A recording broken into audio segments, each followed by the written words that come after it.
Dear students, I was discussing electronic effects with you. This is the chapter 3 of your syllabus, and it involves fundamentals of organic chemistry. In this unit, your first topic was inductive effect, which we have already concluded. So I am today going to discuss another topic with you, that is electromeric effect. So electromeric effect is also a basic electronic effect.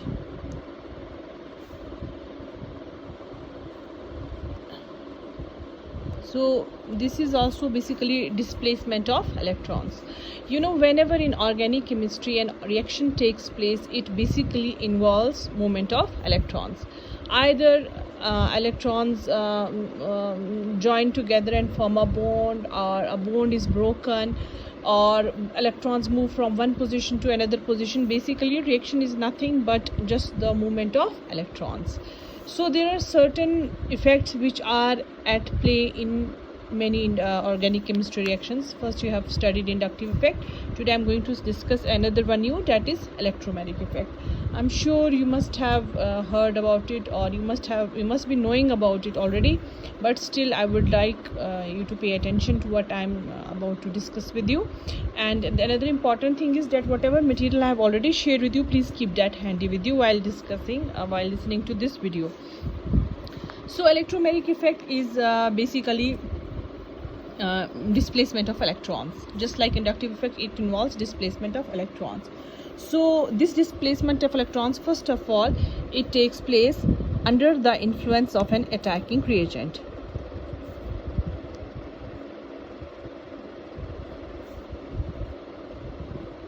So if you remember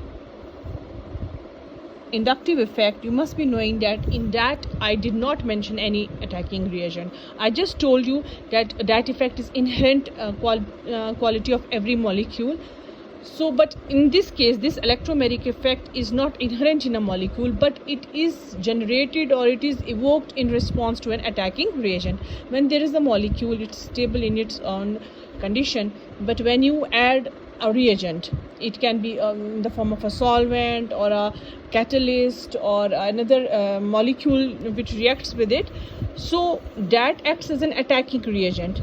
It comes in vicinity of the molecule and it produces different types of changes. हमारे पास जो molecule है वो जब खुद तो stable है, but उसके जब हम उसको किसी एक पर्टिकुलर केमिकल इन्वायरमेंट में डालेंगे, आप कोई सॉल्वेंट डालेंगे या कोई और रिएजेंट डालेंगे उसमें, तो वो उसमें उसकी जो विसिनिटी में जाएगा तो वो उसमें कुछ चेंजेस कॉज करेगा. That is why we call that particular substance attacking reagent. So this particular effect comes into play under the influence of an attacking reagent. जब भी किसी मॉलिक्यूल पे external force, external reagent attack करता है, तब हमारे पास electromeric effect आ जाता है. दूसरा मेन कैरेक्टर है इसका कि जो हमारा इलेक्ट्रोमेरिक इफेक्ट है, it is observed in case of pi electrons.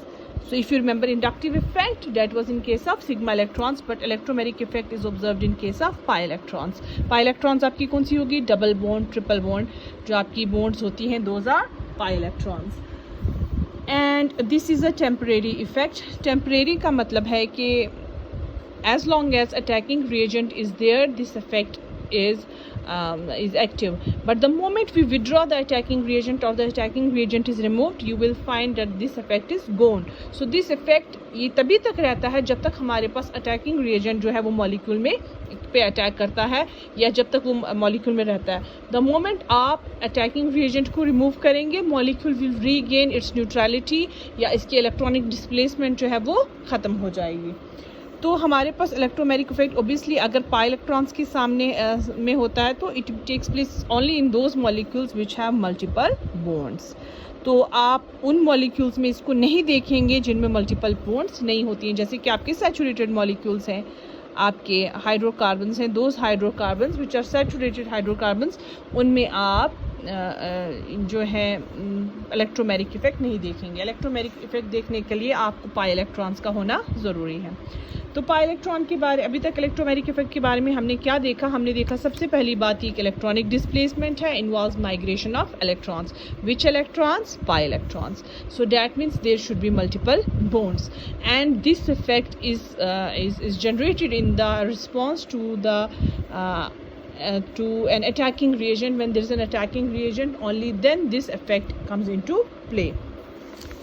तो हमारे पास इलेक्ट्रोमेरिक इफेक्ट जो है ये एक बहुत डोमिनेंट इफेक्ट है। इसका मतलब ये है कि जब हमारे पास इलेक्ट्रोमेरिक इफेक्ट किसी चीज़ में, किसी मॉलिक्यूल में इवोक हो जाता है तो ये ज़्यादा डोमिनेट करता है in comparison to inductive effect. अगर कभी कोई ऐसी सिचुएशन हो जाए कि इंडक्टिव इफेक्ट और इलेक्ट्रोमेरिक इफेक्ट एक दूसरे के एंटागोनिस्ट चलें तो उस केस में हमारे पास इलेक्ट्रोमेरिक इफेक्ट जो है वो ज़्यादा डोमिनेट करता है। तो इसकी एग्जांपल्स बहुत हैं, ये जो मैंने स्टेटमेंट अभी कही, लेकिन मुझे लगता है वो if we go into discussing those it will take us much time. तो आप फिलहाल इतना याद रखिए कि electromeric effect though temporary is dominant effect and at times it acts superior to your inductive effect. So your electromeric effect जो है हमारा ये 2 टाइप्स का हो जाता है, प्लस ई और माइनस ई इफेक्ट। जस्ट जैसे आपके पास इंडक्टिव इफेक्ट है प्लस ई और माइनस ई। प्लस ई इफेक्ट हम उन मॉलिक्यूल्स में देखते हैं कि जिसमें जो हमारा अटैकिंग रिएजेंट है, जब वो अटैक करेगा आपके सबस्ट्रेट पे, कोई भी सबस्ट्रेट हो, सपोज एल्कीन है, सिंपल सबस्ट्रेट हम ले लेते हैं, आपका एल्कीन है, जब इस पे कोई इलेक्ट्रोफाइल अटैकिंग रिएजेंट अटैक करेगा तो अगर जो इलेक्ट्रॉन्स हैं वो हमारे अटैकिंग रिएजेंट की तरफ मूवमेंट करें तो जो अटैकिंग रिएजेंट है उसको हम प्लस ई कैटेगरी में डालते हैं। फॉर एग्जांपल जैसे आपका प्रोटॉन है, ठीक है, आपका प्रोटॉन अगर इस पर अटैक करेगा तो ये कैसे अटैक हो जाएगा, इसके इलेक्ट्रॉन्स जो हैं they will migrate towards the attacking reagent. So when the movement of electrons is towards the attacking reagent जब अटैक करता है वो it attacks in such a way that it brings electrons towards itself. उन attack वो वाले जो molecules हैं, the effect they produce it is known as plus E effect. So in plus E effect the electrons are withdrawn towards the attacking reagent। जितने भी आपके positively charged species हैं which are electrophiles, they all fall in this category of plus E category। That means when they attack, electrons are withdrawn towards electrons are drawn towards them।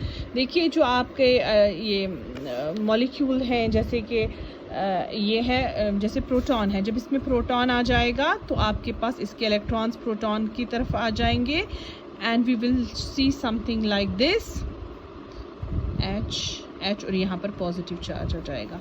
Why? Because आपके electrons जो हैं वो H की तरफ migrate हो गए।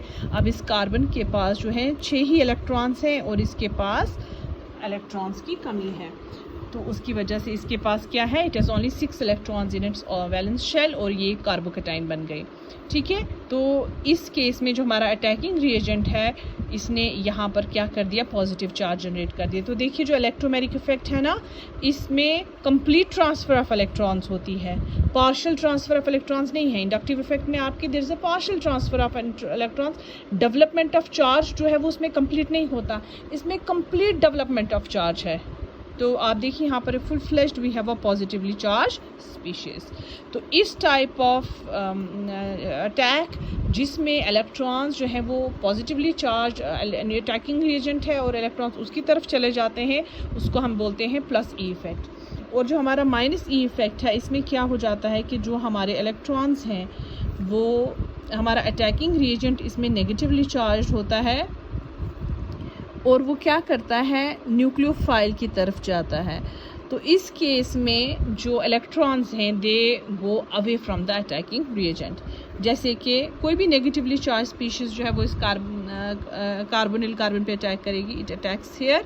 और देखिए जो इलेक्ट्रॉन्स है ना, pi electrons, they don't migrate towards the attacking reagent, they go away from the attacking reagent and we get a species like this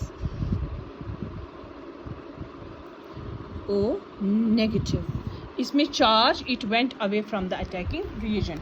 This type of attack comes under the category of minus E। So we have 2 types of electromeric effects, plus E and minus E।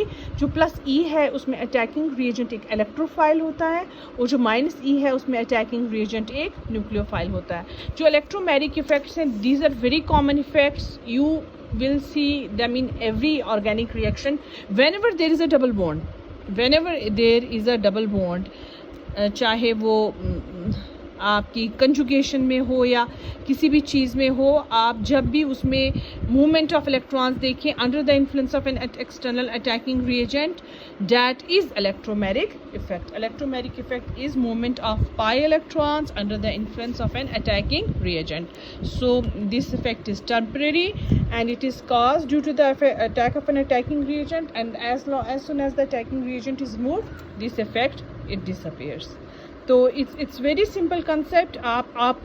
You just try to read as many examples as you can about it. आपकी जितनी भी basic organic chemistry की books हैं, they are full of reactions with electromagnetic effect. सबसे important thing is you make a table and try to find out the differences between the inductive effect and the electromagnetic effect.